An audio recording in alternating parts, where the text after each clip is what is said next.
PM Modi को रोकने के लिए बने इंडी गठबंधन के तार अब खुलते जा रहे।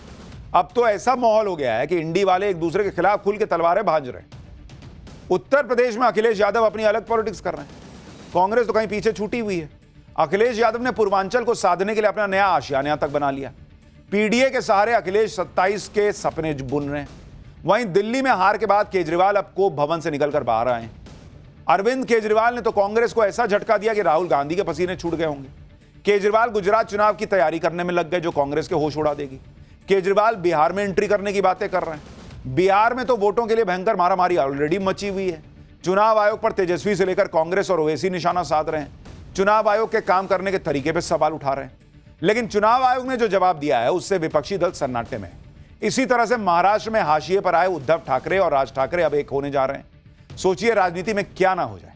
बीएमसी चुनाव में कहीं पार्टी का डब्बा ना गोल हो जाए, इसलिए राज और उद्धव मराठी कार्ड खेल रहे हैं। राज ठाकरे के कार्यकर्ता गुंडागर्दी कर रहे हैं, मराठी भाषा के नाम पर खुल के मनमानी कर रहे हैं, पीट दे रहे हैं किसी को भी। लेकिन नव भारत पर जब हमने उनके लोगों से मराठी भाषा पर कुछ सवाल पूछे तो उनका जो ये भाषा का टेस्ट था उसका रिजल्ट क्या आया देखिएगा तो हैरान रह जाएगा। लेकिन ये तो इतना बवाल मचा है ना, बिना ट्रेलर देखे काम होगा। पहले ट्रेलर तो देखिए।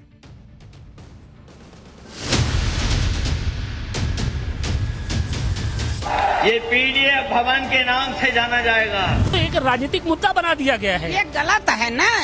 ये पूर्वांचल का इलाका तो रिकॉर्ड बनाएगा ही बनाएगा।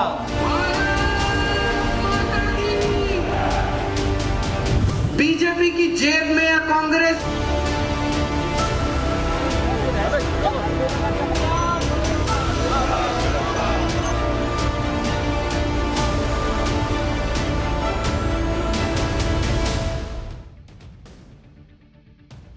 बहुत सारा माल है इसमें, पॉलिटिकल माल। तो शुरुआत सबसे पहले अखिलेश यादव की बात से करता हूं, जो 2027 में जीत का फॉर्मूला तलाश रहे हैं। पीडीए की राजनीति करने वाले अखिलेश यादव ने अब नया दांव चला है। अखिलेश यादव ने आजमगढ़ में अपना नया आशियाना बना लिया है। ये जो शानदार आप आलीशान देख रहे हैं तंबू और जो घर आपको दिख रहा है, ये यही अखिलेश यादव का नया ठिकाना। ये आजमगढ़ से अखिलेश यादव पूर्वांचल को साधने की कोशिश कर रहे हैं। आज पूरे विधि विधान से अखिलेश यादव ने अपने इस घर और दफ्तर का गृह प्रवेश किया।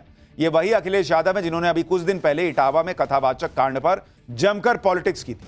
तब कहा था कि क्या यादव कथा नहीं सुना सकते। लेकिन जब अपनी बारी आई तो अखिलेश यादव ने काशी के ब्राह्मण से गृह प्रवेश करवाया।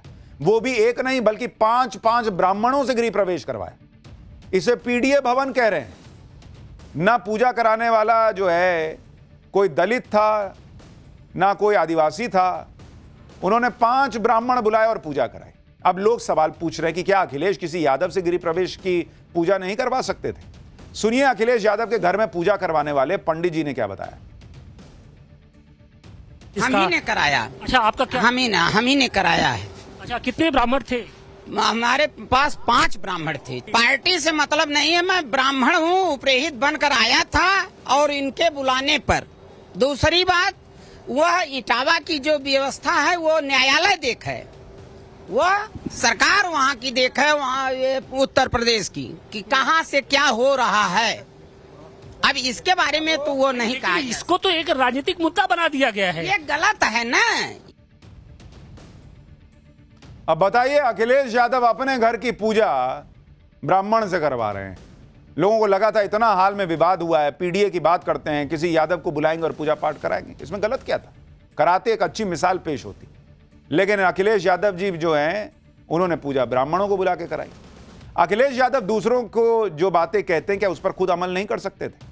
अभी कुछ दिन पहले ही अखिलेश यादव ने बागेश्वर बाबा पर आरोप लगाया था कि बागेश्वर बाबा कथा करने के लिए लाखों रुपए लेते हैं, अंडर टेबल पैसे लेते हैं और न जाने क्या क्या। लेकिन आप खुद के लिए आजमगढ़ में शानदार आशियाना बनवा लिया। अखिलेश यादव का यह घर आधुनिक सुख सुविधाओं से लैस है और पूरी तरह से मॉड्यूलर है।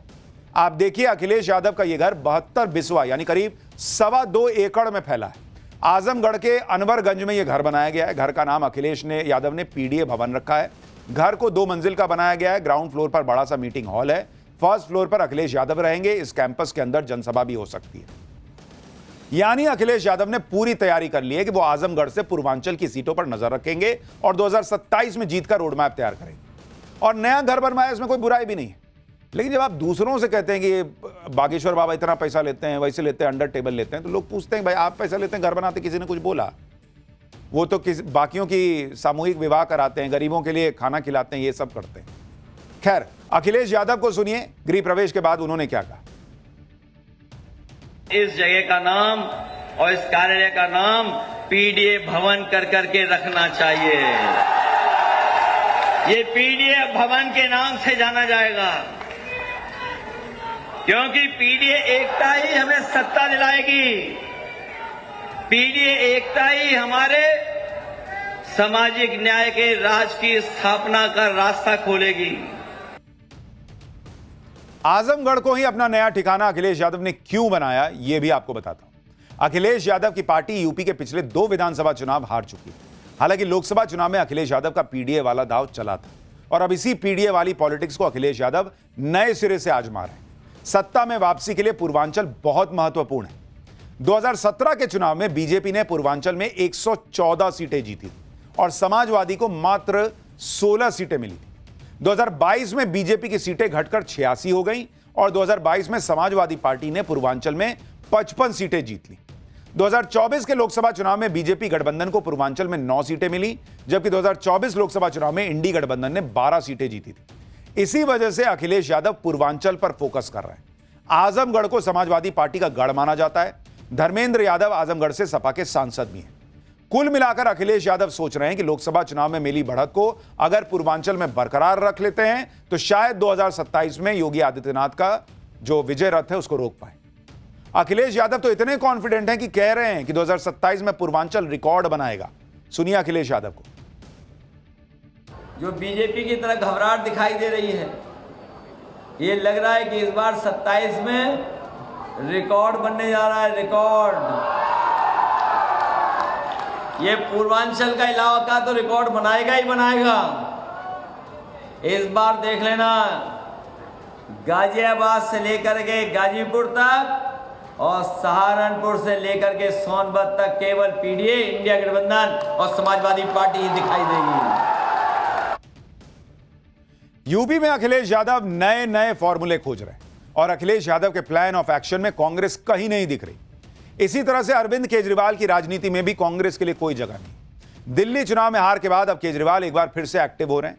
केजरीवाल ने गुजरात चुनाव को मिशन बना लिया है। वो गुजरात जो बीजेपी का गढ़ है, इसके बाद भी केजरीवाल लगे हुए हैं और दावा कर रहे हैं कि इस बार गुजरात में आम आदमी पार्टी की सरकार बनेगी। गुजरात में केजरीवाल बीजेपी के साथ साथ कांग्रेस पर भी हमले बोल रहे हैं। केजरीवाल ने गुजरात में एक बार फिर दोहराया कि कांग्रेस के साथ उनका कोई गठबंधन नहीं है। केजरीवाल को एक बार सुनिए, फिर बताऊंगा कि केजरीवाल ने ऐसा क्या कह दिया कि राहुल गांधी परेशान हो गए होंगे।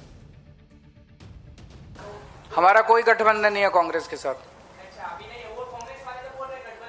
नहीं, कोई गठबंधन होता तो विसावदर में चुनाव क्यों लड़े वो लोग? विसावदर में वो हमें हराने के लिए आए थे। बीजेपी ने कांग्रेस को भेजा था, इनको हराओ, इनके वोट काटो। कांग्रेस ने ढंग से काम नहीं किया, खूब डांट पड़ी बीजेपी की उसके बाद उनको, कांग्रेस वालों को, तुम ठीक से काम नहीं करते हो। वो इंडिया अलायंस लोकसभा का था, अब हमारी तरफ से कोई नहीं है। भाई केजरीवाल साहब ने तो खुला कह दिया इंडिया अलायंस वगैरह कुछ नहीं है, हमारी तरफ से खत्म है इंडिया अलायंस। और वो कह रहे हैं कि भाई कांग्रेस गुजरात में हारती है तो बीजेपी डांटती है। केजरीवाल ये जान चुके हैं कि कांग्रेस का साथ लेने से उनको कोई फायदा हुआ नहीं। दिल्ली में लोकसभा चुनाव कांग्रेस के साथ मिलकर चुनाव लड़ने पर भी केजरीवाल हार गए थे। तभी से केजरीवाल और कांग्रेस के बीच खटास आ गई थी। विधानसभा चुनाव में भी केजरीवाल ने कांग्रेस पर आरोप लगाया था कि वो बीजेपी को जिताने के लिए काम कर रही है। गुजरात में केजरीवाल इसलिए भी कांग्रेस पर हमलावर हैं जिससे वो कांग्रेस की जगह खुद को बीजेपी का विकल्प बता सके। गुजरात में पार्टी का प्रदर्शन भी ठीक ठाक ही रहा है। 2022 के विधानसभा चुनाव में आम आदमी पार्टी ने 5 सीटें जीती थी। 2022 में आम आदमी पार्टी को करीब 13% वोट मिले थे। केजरीवाल तो गुजरात के मतदाताओं से खुलकर कह रहे हैं कि बीजेपी और कांग्रेस आपस में मिले हुए हैं जी। केजरीवाल ने तो यहां तक कह दिया कि कांग्रेस बीजेपी की जेब में है और दोनों के बीच प्रेमी प्रेमिका वाला रिश्ता है। सुनिए केजरीवाल को। बीजेपी की जेब में या कांग्रेस केवल और केवल बीजेपी की नौकरी करती है। मैंने कहा ये कांग्रेस और बीजेपी का रिश्ता क्या कहलाता है? क्या ये भाई बहन का रिश्ता है या ये पति पत्नी का रिश्ता है? आपको क्या लगता है? ये ना भाई बहन का रिश्ता है और ना ये पति पत्नी का रिश्ता है। ये प्रेमी और प्रेमिका का रिश्ता है जो छुप छुप के मिलते हैं। यानी केजरीवाल कांग्रेस को ज्यादा धो रहे हैं रगड़ रगड़ कर, क्योंकि उनको पता है कि उन्हें गुजरात में कांग्रेस की जगह लेनी है, उस गुजरात में जहां राहुल गांधी दावा हर बार कर देते हैं कि लिख के रख लो इस बार हम सरकार बनाएंगे। इधर महाराष्ट्र में भी गजब ही हो रहा है। मराठी भाषा और मराठी अस्मिता के नाम पर खुलेआम गुंडागर्दी हो रही है। विधानसभा चुनाव में उद्धव ठाकरे और राज ठाकरे दोनों को जोरदार झटका लगा था। राज ठाकरे तो जीरो पर चले गए। इससे उबरने के लिए अब फिर से मराठी भाषा का मुद्दा उछाल रहे हैं। यह मुद्दा इसलिए भी उठाया जा रहा है क्योंकि बीएमसी चुनाव आने वाले हैं। बीएमसी चुनाव के लिए राज ठाकरे और उद्धव ठाकरे एक साथ रैली भी कर सकते हैं। यानी पूरी कोशिश हो रही है कि किसी तरह से अपनी राजनीतिक जमीन बचाई जा सके। और इस चक्कर में उद्धव ठाकरे और राज ठाकरे दोनों के ही कार्यकर्ता खुलेआम गुंडागर्दी कर रहे हैं, लोगों को मार रहे हैं, धमका रहे हैं। आप ये तस्वीरें देखिए, उद्धव ठाकरे की पार्टी के पूर्व सांसद राजन विचारे के दफ्तर में मुंबई के व्यापारियों को थप्पड़ मारा जा रहा है, सिर्फ इसलिए कि व्यापारी मराठी नहीं बोल रहे थे। बताइए, फिर घूम फिर के बहुत पॉलिटिक्स किए और जीरो से ऊपर बढ़ने का कोई रास्ता क्या दिखा कि भाई लोगों को मारो कि तुम मराठी क्यों नहीं बोल पा रहे। राज ठाकरे और उद्धव ठाकरे के नेता खुद को मराठी भाषा का सबसे बड़ा समर्थक और प्रेमी बताने में लगे। लेकिन जब इन लोगों से मराठी भाषा को लेकर सवाल करो तो सारी पोल पट्टी खुल जाती।